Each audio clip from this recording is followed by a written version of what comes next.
नमस्कार, बुलेटिन में आप सभी का स्वागत है। मैं हूं आपके साथ स्मिता। बुलेटिन की शुरुआत करेंगे इस वक्त की बड़ी खबर से। खबर आपको बता रहे हैं उत्तराखंड से, जहां सीएम धामी के आज कई सारे कार्यक्रम हैं। सबसे पहले जो है मुख्यमंत्री मन की बात।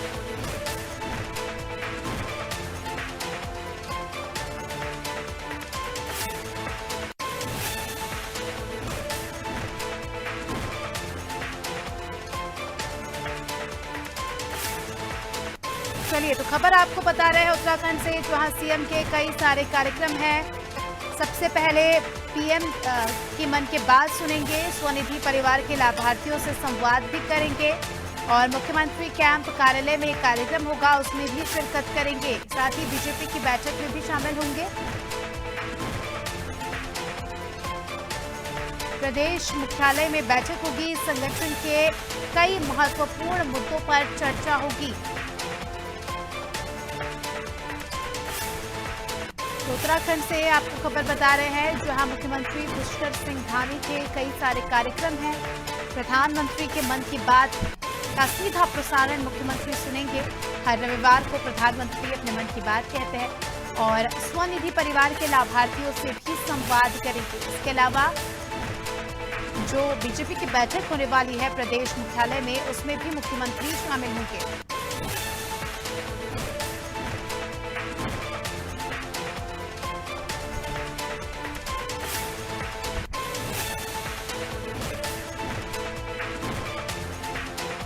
खबर उत्तराखंड से, मुख्यमंत्री के आज कई सारे कार्यक्रम हैं।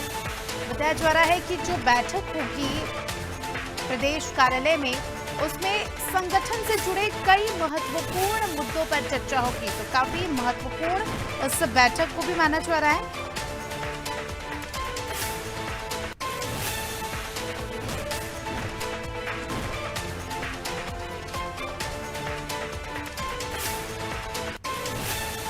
खबर आपको बता रहे हैं उत्तराखंड से, जहां सीएम धामी के आज कई सारे कार्यक्रम हैं। सीएम सबसे पहले पीएम के मन की बात सुनेंगे, साथ ही स्वनिधि परिवार के लाभार्थियों से संवाद करेंगे। मुख्यमंत्री कैंप कार्यालय में जो कार्यक्रम होगा उसमें शामिल होंगे।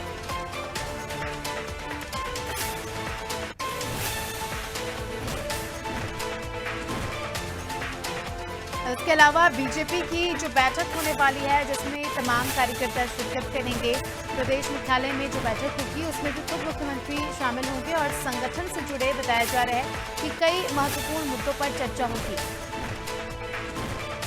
तो इसी के साथ इस खबर की ज्यादा जानकारी लेंगे। हमारे साथ हमारे ब्यूरो हेड सोनू हमारे साथ जुड़ चुके हैं।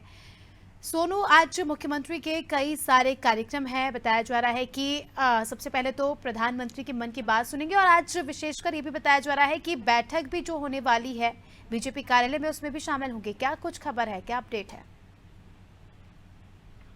देखिए, मुख्यमंत्री पुष्कर सिंह धामी सबसे पहले मुख्यमंत्री आवास का जो कैंप कार्यालय है, यहाँ पर जो तमाम स्वनिधि परिवार के सदस्य हैं और जिन्होंने केंद्र सरकार की इस योजना का लाभ लिया, उसके लाभार्थी हैं, उनके साथ प्रधानमंत्री के मन की बात को सुनेंगे। और उसके बाद, क्योंकि कई बार प्रधानमंत्री ने तमाम युवाओं का, समाज के अलग अलग तबके के लोगों का, जिन लोगों ने कहीं ना कहीं अपने परिवार का, प्रदेश का अलग अलग क्षेत्रों में नाम रोशन किया है, ऐसे लोगों को प्रोत्साहित अपने मन की बात कार्यक्रम के माध्यम से किया है।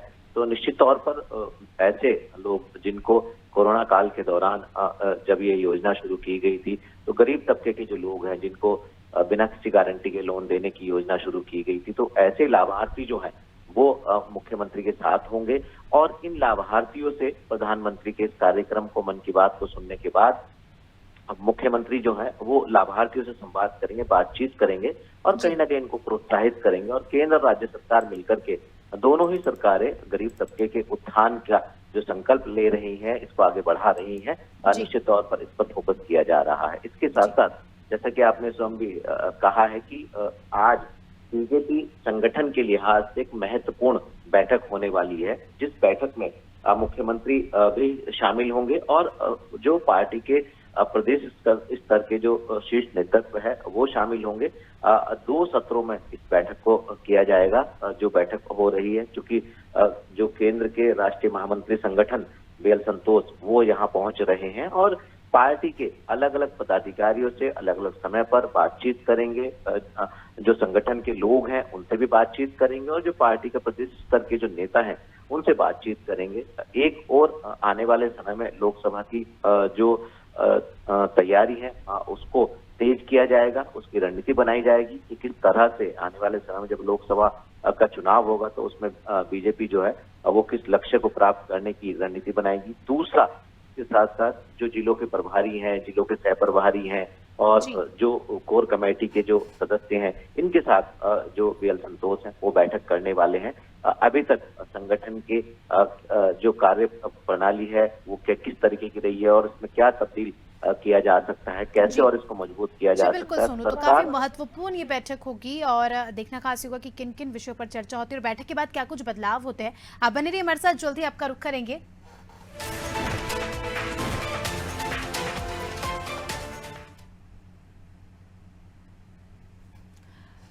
अगली खबर आपको बता रहे हैं चमोली से। जी हाँ, चमोली से खबर, जहां चमोली करंट हादसे की मजिस्ट्रेट जांच जो है शुरू हो चुकी है। 3 फर्मों को काली सूची में डालने की सिफारिश भी की गई है। दोनों संयुक्त फर्मों से मरम्मत के खर्चे की वसूली होगी। 1.10 करोड़ की बैंक गारंटी भी जब्त की जाएगी। साथ ही जल संस्थान के अधिकारी भी घपले में शामिल है।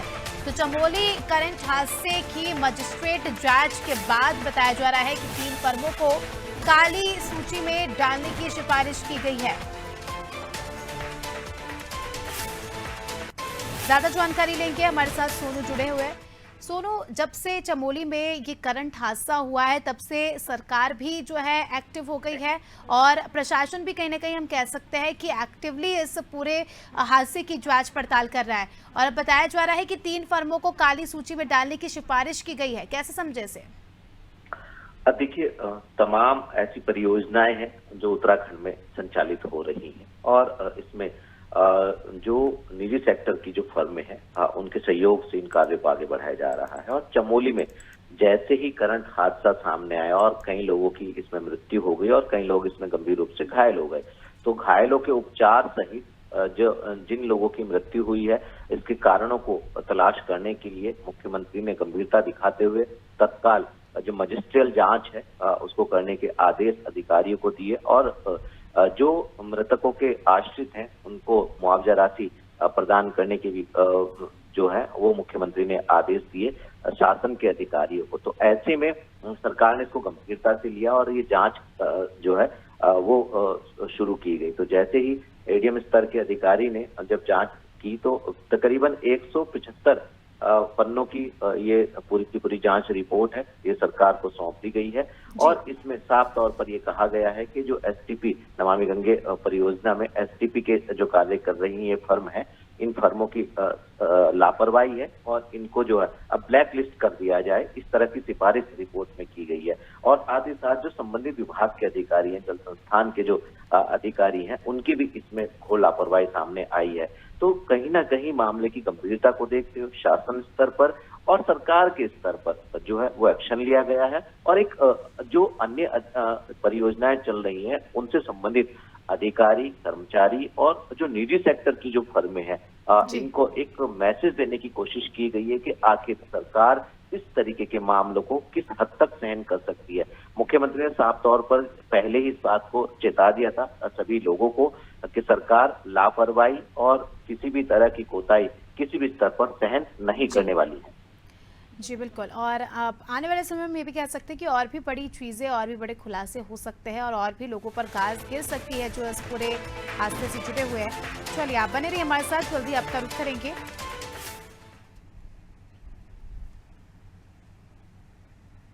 अगली खबर का रुख करेंगे। अगली खबर आपको बता रहे हैं देहरादून से, जहां उत्तराखंड में अलग अलग 3 मामले सामने आए हैं और मामलों में अधिकारी कर्मचारियों पर एक्शन लिया गया है।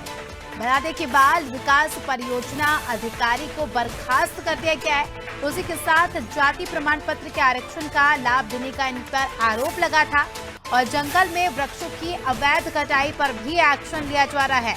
मामले में वन क्षेत्राधिकारी पर एक्शन लिया गया है और रेंजर को मुख्यालय से लाइन अटैच किया गया है। साथ ही देहरादून में योजना में लापरवाही पर रोक लगाने के लिए जो है एक्शन लिए जा रहे हैं। पिथौरागढ़ गबन मामले में भी पोस्टमास्टर पर केस दर्ज कर दिया गया है। और जानकारी लेंगे, सोनू हमारे साथ लगातार जुड़े हुए हैं।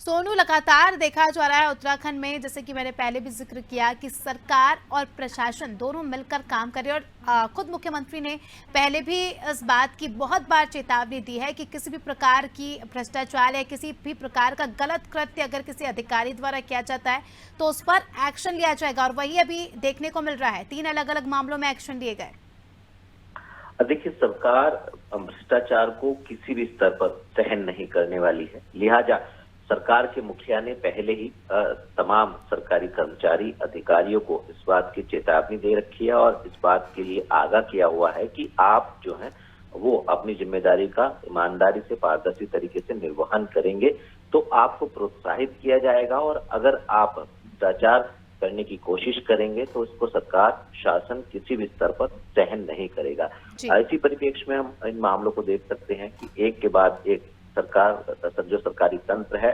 उसने एक्शन लिया है।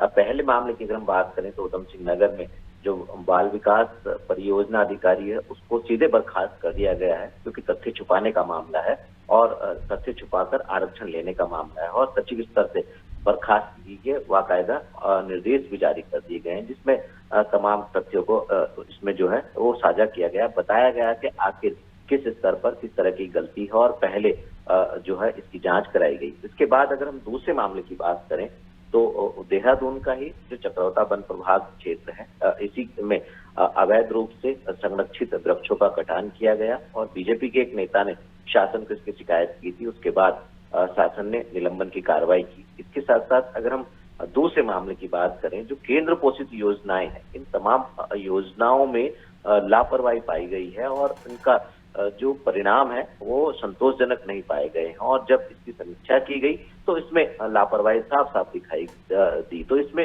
जो तमाम कर्मचारी हैं उनके वेतन को रोकने की बात कही गई है और कहीं ना कहीं चेताया गया है। और चौथा जो अगर हम मामले की बात करें तो पिथौरागढ़ जनपद से जुड़ा हुआ ये मामला है, पोस्ट ऑफिस से जुड़ा हुआ है। इसमें अधिकारियों ने गबन किया है और गबन के बाद जब जांच की पुष्टि हो गई तो इसमें केस दर्ज किया गया है। तो हम ये कह सकते हैं कि शासन और सरकार जीरो टॉलरेंस की नीति पर आगे बढ़ रही है। और हम ये भी कह सकते हैं सोनू कि आने वाले समय में और भी कोई अधिकारी या सरकारी कर्मचारी अगर इस प्रकार के काम करते पाया गया, भ्रष्टाचार या किसी भी प्रकार की ऐसी चीज़ जो सही नहीं है, तो उन पर भी आने वाले समय में जो गाज गिर सकती है। और कहीं ना कहीं ये हिदायत है उन तमाम लोगों के लिए। आप बने रहिए हमारे साथ, जल्द ही आपका रुख करेंगे।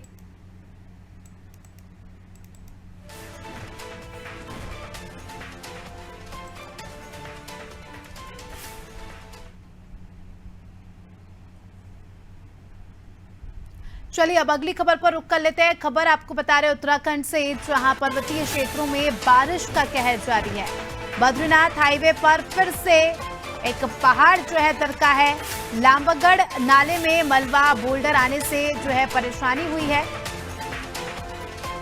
साथ ही बद्रीनाथ हाईवे पर भी मलबा आने से यात्रियों को परेशानी हो रही है। देखिए, आप देख सकते हैं तस्वीरों में इस प्रकार से भूस्खलन हो रहा है, पहाड़ जो है टूट रहे हैं और जमीन पर आ रहे हैं। इसके चलते जो है रास्ते बंद हो रहे हैं, मार्ग अवरुद्ध हो रहे हैं और इसके चलते यात्रियों को काफी ज्यादा परेशानियों का सामना करना पड़ रहा है। सोनू हमारे साथ लगातार जुड़े हुए हैं, उनसे जानकारी लेंगे। सोनू, उत्तराखंड में बारिश तो एक मुसीबत है ही, जिस प्रकार से जो है बारिश के लिहाज से अगर हम देखें तो काफ़ी ज़्यादा दिक्कतें पैदा हो ही रही है, मगर अब भूस्खलन और पहाड़ों का टूटना दूसरी मुसीबत के रूप में हम इसे देख सकते हैं। यात्रियों को काफ़ी ज़्यादा परेशान होना पड़ रहा है।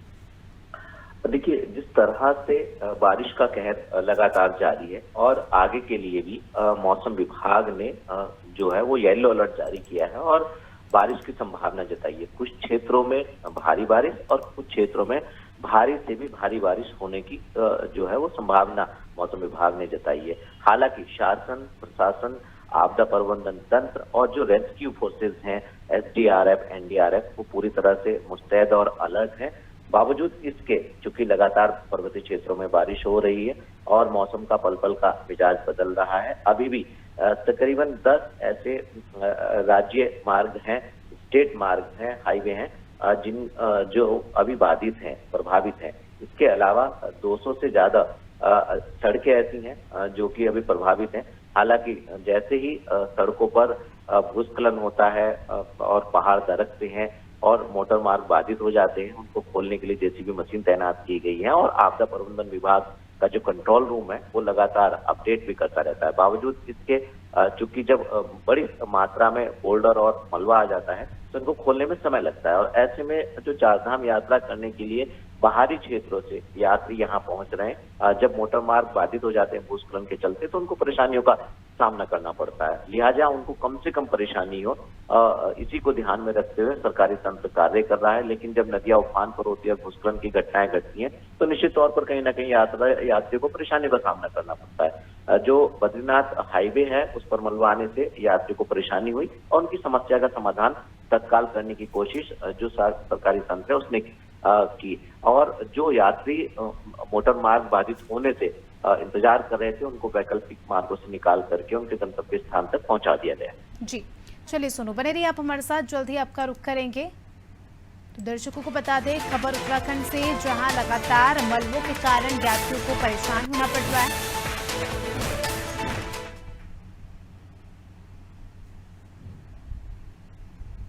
अगली खबर भी उत्तराखंड से, जहां एक काफी अच्छी खबर है, खुशी की खबर है, क्योंकि प्रदेश में बाघों की संख्या में इजाफा हुआ है। जी हां, प्रदेश में बाघों की संख्या 560 हुई है।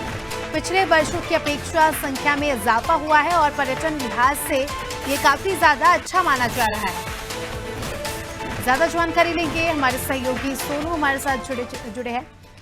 सोनू, काफी अच्छी बात है ये कि प्रदेश में जो है बाघों की संख्या में इजाफा हुआ है।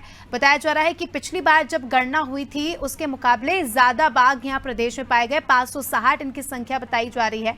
क्या कुछ व्यवस्थाएं की गई है? क्योंकि देखिए अगर बाघ बड़े हैं तो उनके रहने के लिए व्यवस्था, उनको सुरक्षित रखने के लिए व्यवस्था की जाती है। तो अगर व्यवस्था की बात करें तो इन बाघों के लिए क्या कुछ व्यवस्था की गई है, सुरक्षा के लिहाज से भी और रहने के हिसाब से भी? देखिए हम ये कह सकते हैं कि जो बाघ हैं, बाघों का जो कुनबा है, उनको कॉर्बेट पार्क जो है वो रास आ रहा है। चूंकि जो इनकी संख्या है, अगर हम पिछले वर्षों की तुलना में देखें, 2006 की बात करें, हम 2010 की बात कर लें और इसके अलावा अगर हम 2014 और 18 में जब इनकी गणना हुई तो उस अनुपात में आज काफी इजाफा हुआ है। और हाल ही में जो कुछ घटनाएं भी बाघों से संबंधित सामने आई थी, अगर उनकी जो है वो मौत नहीं होती तो ये आंकड़ा और बढ़ सकता था।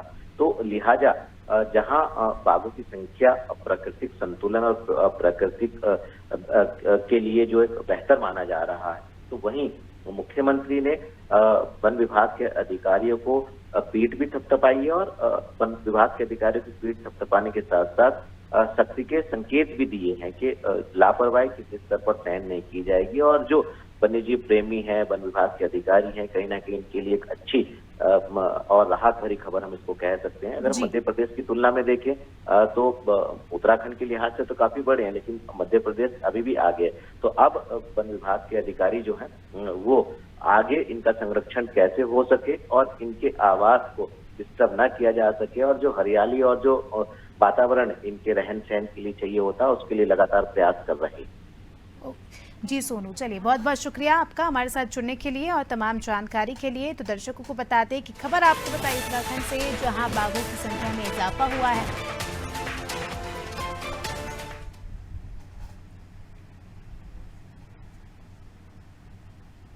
चलिए इसी के साथ बुलेटिन में फिलहाल इतना ही। दीजिए हमें इजाजत, देखते रहिए अनादि टीवी। नमस्कार।